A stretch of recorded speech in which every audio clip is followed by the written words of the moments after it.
What's up, guys? JohnOrigins here today. Got a Pokemon Showdown replay, and it is the, I suppose, semi-finals of the tournament to pick the draft picks of the GBA D League. It's against FooFoo, the one and only. We did a session not too long ago, so good friends turned bitter enemies, and it is a really good game that I've got for you today. Quite the thriller, as they say.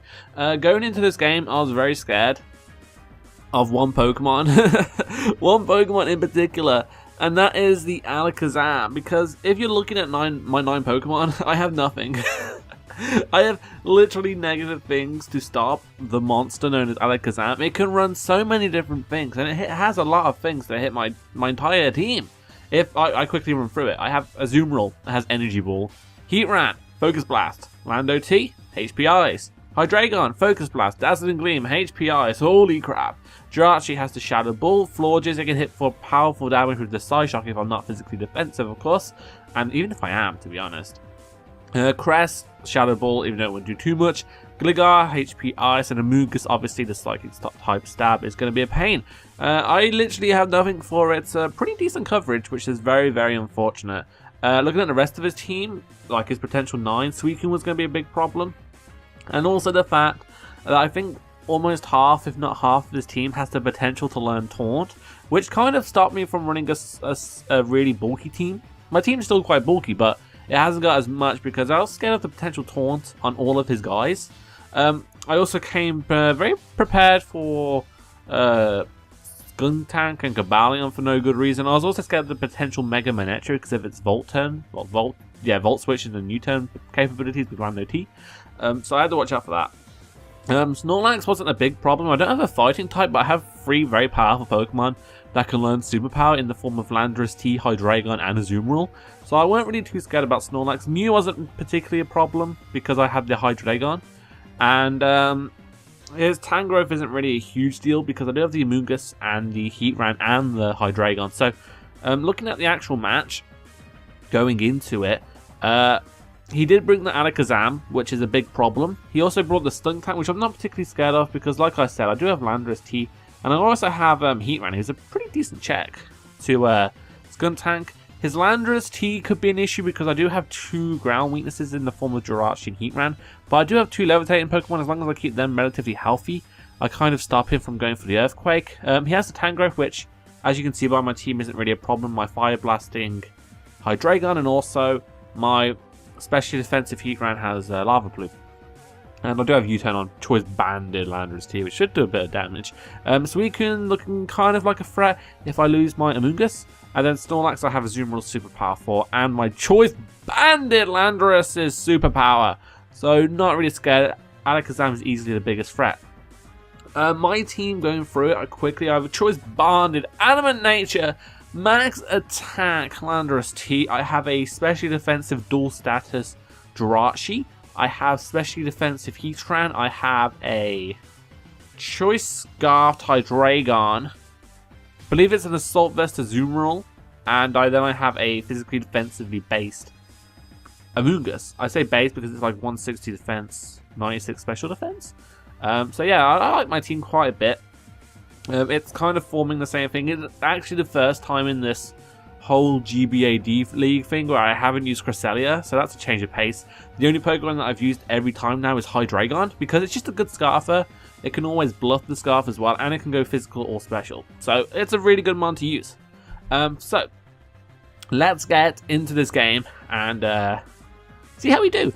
So I'm going to lead off my Landorus T as my opponent leads off with Alakazam. Now I thought he wasn't going to have an attack to hit me, but then I die. So turn 1, I've lost the Landorus T. It literally, you know what? As soon as that happened, I was like, well, I've lost. I wouldn't even count this as the start of the game. I literally just lost the Pokemon. Turn 1 against a very powerful team, which Choice Banded Landorus could possibly break in 2. I was going to go for the U-turn. Honestly, I didn't expect the Hidden Power Ice until the move happened. I was like, when I saw Hidden Power Ice in animation, I was like, shit. Oh my god. But now Alakazam's going to be proven to be a massive threat, and that's not very fun. And also, I don't have a powerful ground type stab to take out Stuntank, and also I lose a U-turner, so momentum is going to be harder to find. But moving on to my fateful death, see you later, Lando. I'm going to go into my Jirachi because I am specially defensive, and what I can do is go for the Toxic, predicting the Landorus to come out. Now, I could have gone for the Protect because I am Thunderwave, Protect, Toxic, Ironhead, but I thought he was going to go for a Stealth Rock, so I switched directly out into my Mungus. I take a solid 50% from that attack, and that's pretty scary, especially considering his leftovers. Mungus needs to get more bulky. Honestly, I'm not fully invested, but I expected to take the hit a little bit better, especially if he's the leftovers variant, meaning he was probably more defensive than anything. But I have to start playing well, and Mungus is one of those Pokemon that you can play really well with. 2 times he predicted my switch out. He went for the Knockoff and Hidden Power, expecting my switch out. But I stayed in and got off some damage. I even predicted his U-turn. That's why I went for the Stun Spore. But now I'm just going to predict the Earthquake. I'm going to go into my Hydreigon. Not only does it stop him getting up Stealth Rocks, it allows me to get off some damage with the Dark Pulse. I went for the Dark Pulse because I figured he'd stay in, but he didn't. So I'm forced out now. I'm going to go into my Azumarill as he ends up going for the Superpower with that Snorlax, which I didn't really get. He could have quite easily gone for the Body Slam, but whatever. But now I'm going to double switch into my Mungus, expecting a Tangrowth. And then I'm going to double switch out again, so triple switch, because I did that purely because I need my Mungus at full HP, and I'm getting Regenerator boosts here. So as I go into my Heatran on the Stuntank, I really didn't predict it. It gives me a free Stealth Rock, which is always nice. And now what I can do, because Suicune came in, I can go into my Mungus. He does predict that nicely, goes into his Alakazam. But I do get my Regenerator boost, which is nice, giving me a full HP. And then he tricks me the Choice Scarf. My Jirachi gets tricked the Choice Scarf, which is a disastrous. I'm just going to click Ironhead here, because I expected him maybe to stay in if he had the Shadow Ball, but obviously he does not, and it probably wouldn't have done much anyway. I go for the Ironhead on the Suicune the second turn, because I thought he'd switch out, predicting my switch into a Mungus. So I do it again. Still doesn't work out. And here I'm like, okay, he's just not going to predict it. I'm gonna switch out to my Mungus, and he reveals the Whirlpool. So really lucky that I switched out as I did with my Jirachi, because Jirachi is a key player. I always like the Ironhead flinches, and especially with the Choice Scarf, I'll be out reading stuff. So I'm trapped, but I'm getting Giga Drains off. He's actually going to switch out here. I do predict that I go for the Stun Spell, but obviously he makes the good play and he sacks his Landorus T, so he can get a free switch into, I think it's Alakazam. That's what I would do, yeah. So he goes into his Alakazam. I am going to switch out. I'm going to go out into my Azumarill, expecting him to maybe predict my Jirachi, but he just goes straight for the Side Shot, trying to knock out my Mungus, and I'm just going to go for the Aqua Jet here. I was kind of sacking Azumarill, because it's not really going to be doing too much against a Suicune and a Tangrowth. But he ends up revealing the Earthquake as I stay in with my Azumarill. And that's really bad for me, because now my Heatran is not a safe switch into that Tangrowth, meaning I'm forced to go out into my Mungus, which obviously isn't a big deal, because as you can see, I'm going to be taking these hits like a champ, and I can go for the Sludge Bomb, but, you know, Heatran would have been nice. I don't want my Mungus to die to anything dumb, because it is quite important, because it beats that Suicune, and that Suicune is being a real thorn in my side. Now, as this Stuntank comes in, I don't really understand why he decided to stay in with his Stuntank here, or like not go for the Defog if he carried it. But either way, I can go into my Heatran for free as I get off the the Stun Spore on the Skuntank, and now I can start roaring stuff around, get some Stealth Rocks damage on the go. I end up roaring him into the best thing, meaning that I can get off some Lava Plume damage on whatever wants to come in. And at this point, it obviously looks like he's sacking his Stuntank, which is really good for me, because after losing Landorus T first turn, I've actually been doing pretty well in terms of my playing. I've been really thinking about my plays, and they've been working out for me, as I'm able to take out that Stuntank. He's going to bring out his Suicune here, just because he can get the rest up.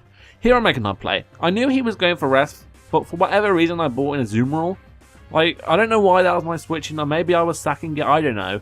But honestly, my initial play should have been going into a Mungus, which I do this time. I just didn't want to get Skull burned, I think. I think that was my reasoning, but either way, I get burned, which means my Mungus is going to be less effective. But with the Giga Drain recovery, I should still be okay. Here FooFoo makes a good play. He goes into his Tangrowth, predicting my Spore or Stun Spore, so he can absorb the hit and then get some more burn damage on me. I don't want to stay and I'm forced out. I'm going to switch directly into my Hydreigon, anticipating an Earthquake, and now what I can do is go for the U-turn, because honestly I don't need to go for the Fire Blast at this point in the game. Because he's got too many options to switch into a Fire Blast at this point. He has his Snorlax and his Suicune, but as the Snorlax comes in, I can bring in my Azumarill, I can just click Superpower. Didn't want to play any games, to be honest. I thought he'd want to sack Snorlax, because it wasn't going to do much against my team, because it's outsped by anything, and most things outside of a Moongus can hit it for good damage, but then again, my Moongus can still Spore it. So, I don't know why he kept it, but oh well. Tangrowth is here now, the big bulky thing. He ends up predicting my Amoonguss switching very nicely, and then he makes another good play and predicts my Heatran, and I die. I just die. See you later, Heatran. That is unfortunate, but I don't think I needed it outside of killing this Tangrowth. But I do have Fire Blast on my Hydreigon, which, fun fact of the day, never fucking hits.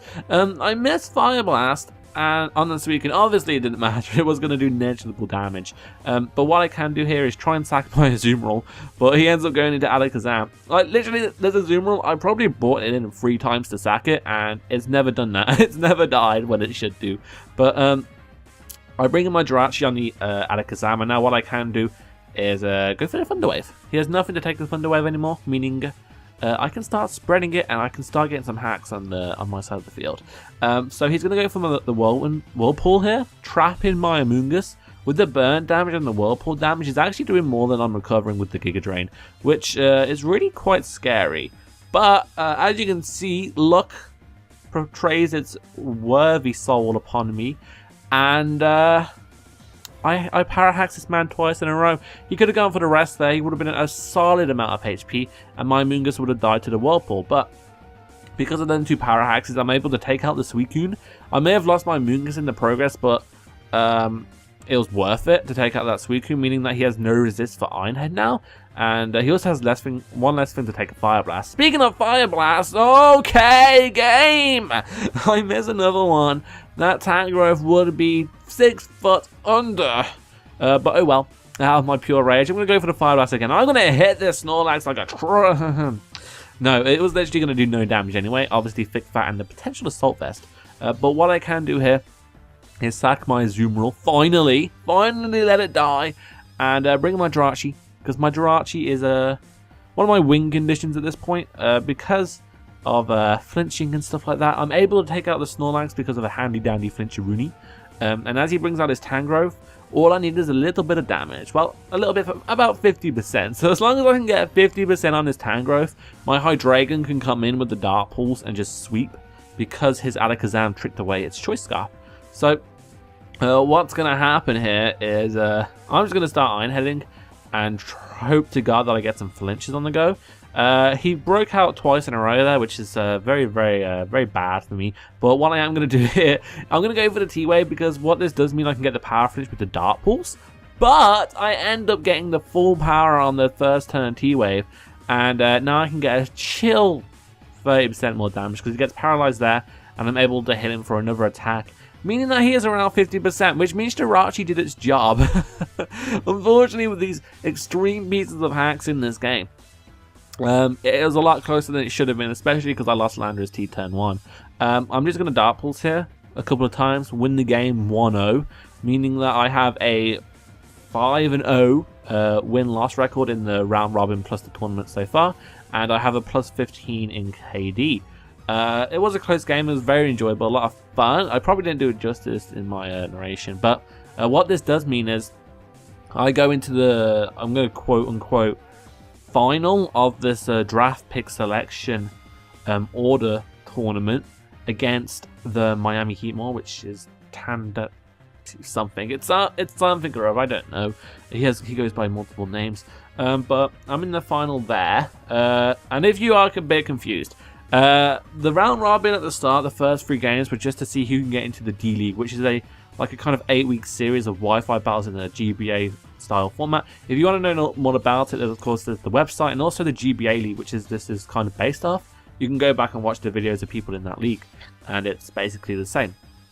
And this tournament bit is decide the order of the draft, and what the draft is, you pick 11 Pokemon and it picks that order. So if I win this tournament, I'll be #1 draft, meaning I get the first pick of the draft and then the 16th and 17th pick of the draft, and it goes like that anti-clockwise in numbers. So 1, 2, 3, 4, 5, 6, 7, 8, 8, 7, 6, 5, 4, 3, 2, 1, and it goes like that, and then 1, 2, 3, 4, etc., etc., etc. But I'd probably scuff that one up as well. Obviously, you can read up a bit more about it, and it'll make more sense to you. But that's my knowledge of it. So hopefully I can win the last game. I'm having it tonight, actually. So yeah, I'll upload that video then. Win or loss, unfortunately. But yeah, I'm currently 15-0, and so is my opponent. We're both 5-0 plus 15, so that really decides the scariest guy in the league, I would say. So I hope you guys enjoyed this. Check out FooFoo. His link will be in the description. And I've been JohnOrigins, and I'm out. So peace.